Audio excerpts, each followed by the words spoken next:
Welcome. Sangeeta Bhalsingh या माझ्या YouTube चॅनलवर तुम्हा सर्वांचे हार्दिक स्वागत.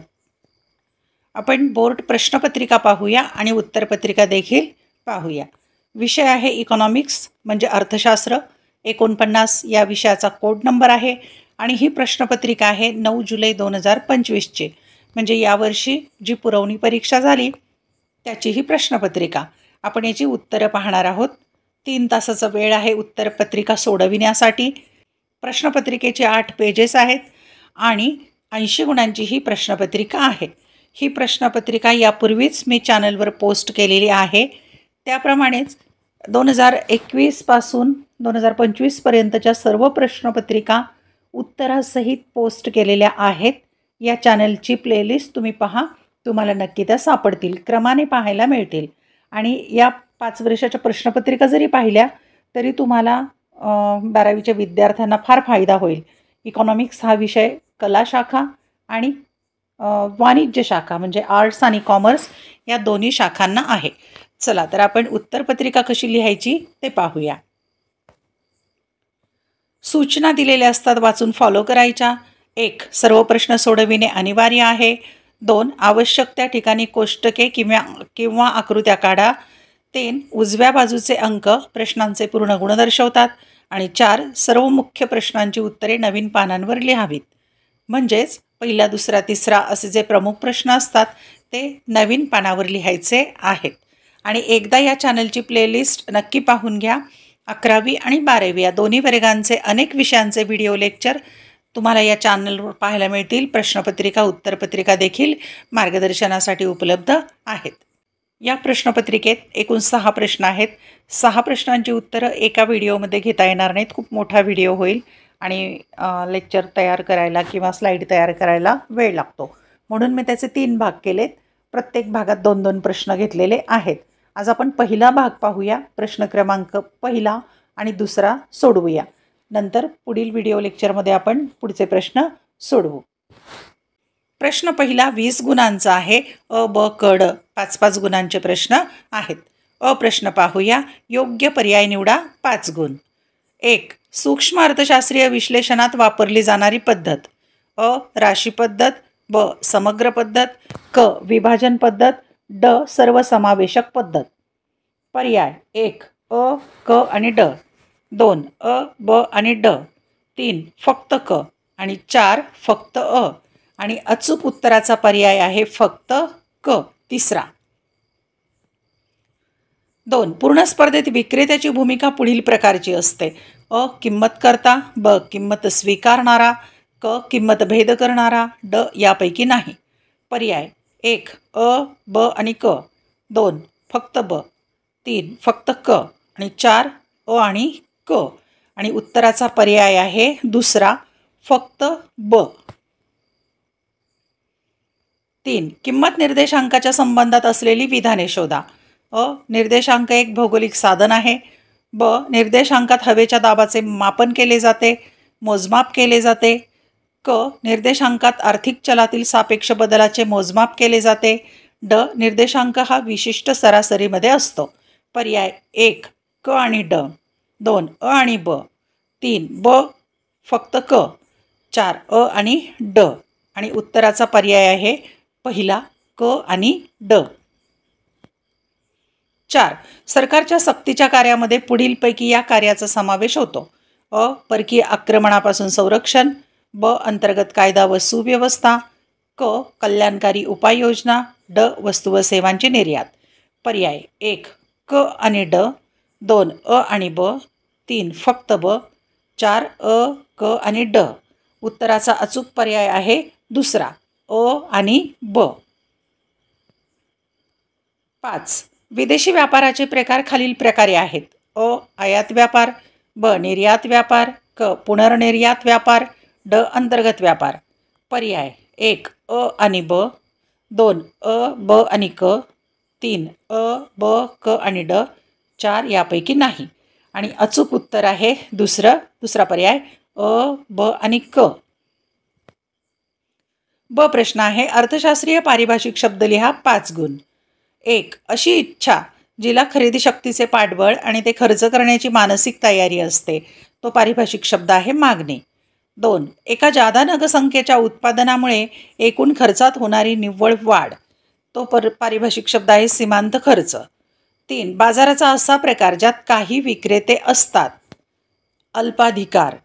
4. एका वर्षाच्या कालावधीत देशाच्या भौगोलिक सीमारेषेच्या आत उत्पादित होणाऱ्या अंतिम वस्तू व सेवांचे बाजारभावानुसार येणारे मूल्य, पारिभाषिक शब्द आहे स्थूल देशांतर्गत उत्पादन, त्यालाच GDP असं म्हणतात. 5. राष्ट्राच्या भौगोलिक सीमांच्या अंतर्गत केली जाणारी वस्तू व सेवांची खरेदी विक्री, ती संकल्पना आहे अंतर्गत व्यापार किंवा देशांतर्गत व्यापार किंवा गृह व्यापार. आता इथे 3 शब्द दिलेत, तिन्हीपैकी एक लिहिला तरी उत्तर बरोबर आहे. क प्रश्न, खालील विधाने पूर्ण करा, 5 गुण. 1. सूक्ष्म अर्थशास्त्राला टिंबटिंब म्हणूनही ओळखले जाते. अ. किंमत सिद्धांत. ब. उत्पन्न सिद्धांत. क. वृद्धीचे सिद्धांत. ड. विकासाचे सिद्धांत. आणि अचूक उत्तर आहे किंमत सिद्धांत. 2. जेव्हा एकूण उपयोगिता महत्तम असते तेव्हा सीमांत उपयोगिता टिंबटिंब. अ. धन असते. ब. ऋण असते. क. शून्य असते. ड. 1 असते. आणि उत्तर आहे 0 असते. 3. क्ष समांतर असलेला किंमत लवचिकतेचा मागणी वक्र. अ. संपूर्ण लवचिक मागणी. ब. संपूर्ण अलवचिक मागणी. क. जास्त लवचिक मागणी. ड. कमी लवचिक मागणी. आणि उत्तर आहे संपूर्ण लवचिक मागणी.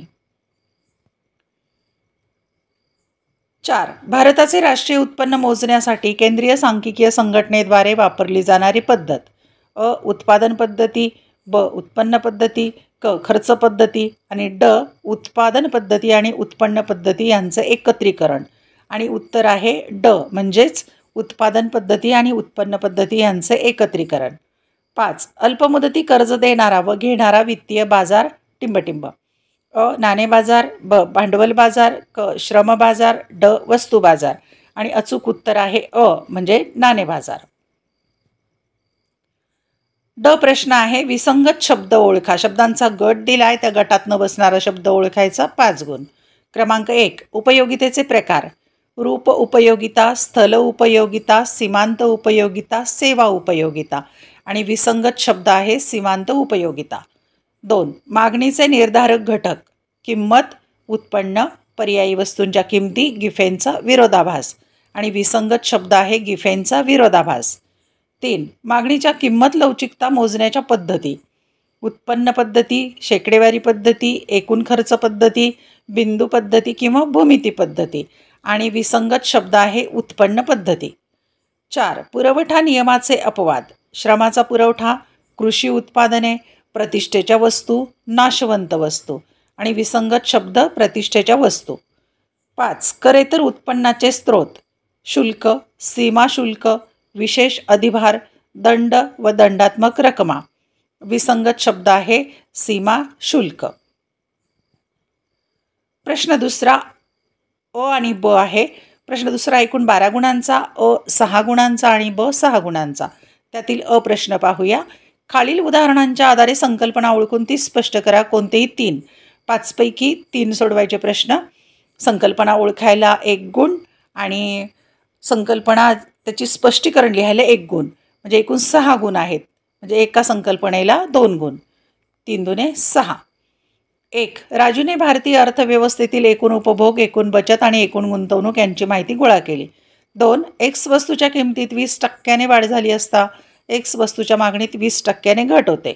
3. स्वराला महाराष्ट्र राज्य सरकारकडून दरमहा 8,000 रुपये निवृत्तीवेतन मिळते.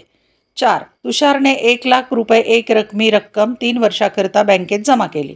5. कागदाच्या किमती स्थिर असून सुद्धा कागद बनविण्याच्या कारखान्यातील तांत्रिक अडचणीमुळे शरदला कमी कागदाचा पुरवठा करावा लागला. आता आपण संकल्पना ओळखून स्पष्टीकरण करूया. 1. राजूने भारतीय अर्थव्यवस्थेतील एकूण उपभोग, एकूण बचत आणि एकूण गुंतवणूक यांची माहिती गोळा केली. आता पाहूया उत्तर. उदाहरणातील संकल्पना आहे स्थूल अर्थशास्त्र. एवढं लिहिलं की 1 गुण मिळेल. आता लिहायचं संकल्पनेचे स्पष्टीकरण. त्याच्यासाठी 1 गुण. स्पष्टीकरण. अर्थव्यवस्थेतील एकूण घटकांच्या आर्थिक वर्तनाचा अभ्यास करणारे शास्त्र म्हणजे स्थूल अर्थशास्त्र होय. उदाहरणार्थ समग्र मागणी, एकूण उपभोग, एकूण बचत, एकूण गुंतवणूक, समग्र पुरवठा, राष्ट्रीय उत्पन्न इत्यादी बाबींचा अभ्यास.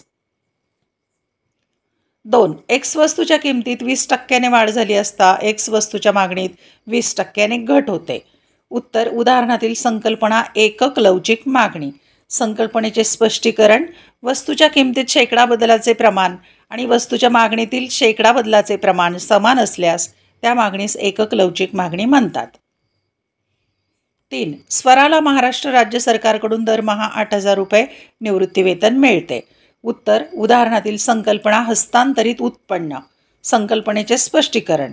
दुसऱ्या संस्थेने किंवा व्यक्तीने केलेला खर्च हा एखाद्या व्यक्तीस कोणत्याही स्वरूपाचे उत्पादक कार्य न करता उत्पन्नाच्या स्वरूपात प्राप्त होत असेल तर असे उत्पन्न म्हणजे हस्तांतरित उत्पन्न होय.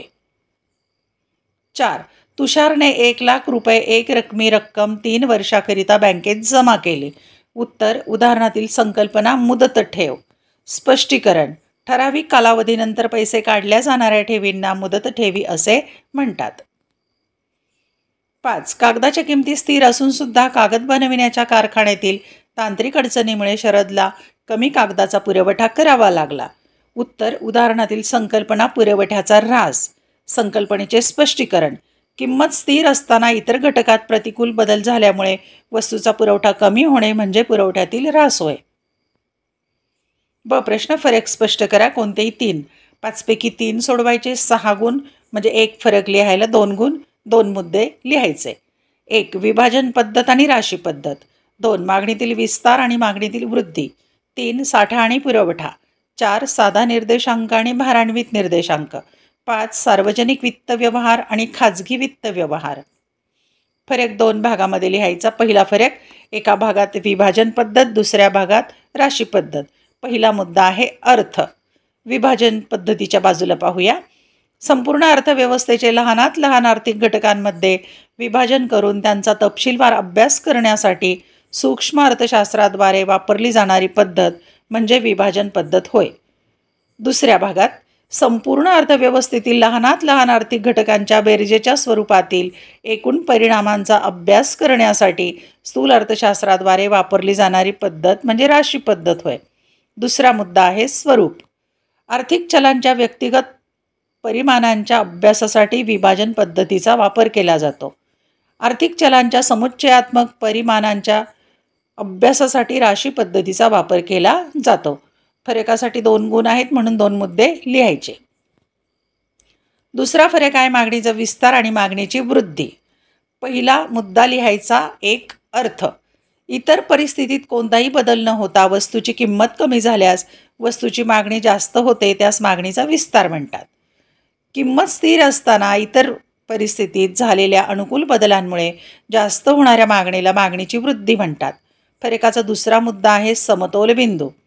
मागणीच्या विस्तारात किंमत व मागणीचा नवीन समतोल बिंदू त्याच मागणी वक्रावर डावीकडून उजवीकडे वरून खाली सरकतो. मागणीच्या वृद्धीत किंमत व मागणीचा नवीन समतोल बिंदू नवीन वक्रावर डावीकडून उजवीकडे स्थानांतरित होतो. क्रमांक 3. फरक स्पष्ट करा. साठा आणि पुरवठा. पहिला मुद्दा आहे अर्थ. विशिष्ट कालावधीत विक्रेत्याकडे विक्रीसाठी उपलब्ध असलेली वस्तूंची एकूण नग संख्या म्हणजे साठा होय. विशिष्ट कालावधीत विशिष्ट किमतीला विक्रेत्याने प्रत्यक्ष विक्रीसाठी पुरविलेली वस्तूंची एकूण नग संख्या म्हणजे पुरवठा होय. फरकाचा दुसरा मुद्दा आहे परस्पर संबंध. साठा हा पुरवठ्या एवढा किंवा पुरवठ्यापेक्षा जास्त असू शकतो. पुरवठा हा साठ्या एवढा असू शकतो परंतु तो साठ्यापेक्षा जास्त असू शकत नाही. चौथा फरक आहे साधा निर्देशांक आणि भारान्वित निर्देशांक. पहिला मुद्दा आहे अर्थ. प्रत्येक वस्तूला समान महत्त्व देऊन मोजण्यात येणारा निर्देशांक म्हणजे साधा निर्देशांक होय. प्रत्येक वस्तूला योग्य भार किंवा महत्त्व देऊन मोजण्यात येणारा निर्देशांक म्हणजे भारान्वित निर्देशांक होय. दुसरा फरकाचा मुद्दा आहे स्वरूप. साध्या निर्देशांकाचे मापन तुलनेने अधिक सोपे असते. भारान्वित निर्देशांकाचे मापन तुलनेने अधिक अवघड असते. फरक क्रमांक 5. सार्वजनिक वित्त व्यवहार आणि खाजगी वित्त व्यवहार. पहिला फरकाचा मुद्दा आहे अर्थ. सर्वसामान्य नागरिकांना महत्तम लाभ मिळवून देण्याच्या उद्देशाने शासनाने केलेले वित्त व्यवहार म्हणजे सार्वजनिक वित्त व्यवहार होत. स्वहिताची पूर्तता करण्याच्या उद्देशाने व्यक्तीने किंवा खाजगी संस्थेने केलेले वित्तव्यवहार म्हणजे खाजगी वित्तव्यवहार होत. फरकाचा दुसरा मुद्दा आहे लवचिकता. सार्वजनिक वित्तव्यवहार अधिक लवचिक असतात. सार्वजनिक वित्तव्यवहारात बदल करण्यास वाव असतो. खाजगी वित्तव्यवहार कमी लवचिक असतात. खाजगी वित्तव्यवहारात बदल करण्यास फारसा वाव नसतो. अशा प्रकारे आपण भाग क्रमांक 1 मधील पहिला आणि दुसरा प्रश्न सोडवलेला आहे. पुढील व्हिडिओमध्ये आपण तिसरा आणि चौथा प्रश्न सोडवणार आहोत. धन्यवाद. व्हिडिओ लेक्चर आवडल्यास चॅनल सबस्क्राईब करा, बेल आयकॉन प्रेस करा, म्हणजे मी नवीन व्हिडिओ पोस्ट केला की त्याचं नोटिफिकेशन तुम्हाला मिळेल. पुढचे प्रश्न लवकरात लवकर उत्तरं मी तयार करून देणार आहे. आवडलेले व्हिडिओ लाईक, कमेंट, शेअर जरूर करा. टेलिग्राम चॅनल जॉईन करा आणि या चॅनलची प्लेलिस्ट एकदा पाहून घ्या. तुमच्या कमेंट, लाईक, शेअर खूप महत्त्वाच्या असतात. अभ्यासासाठी खूप खूप शुभेच्छा.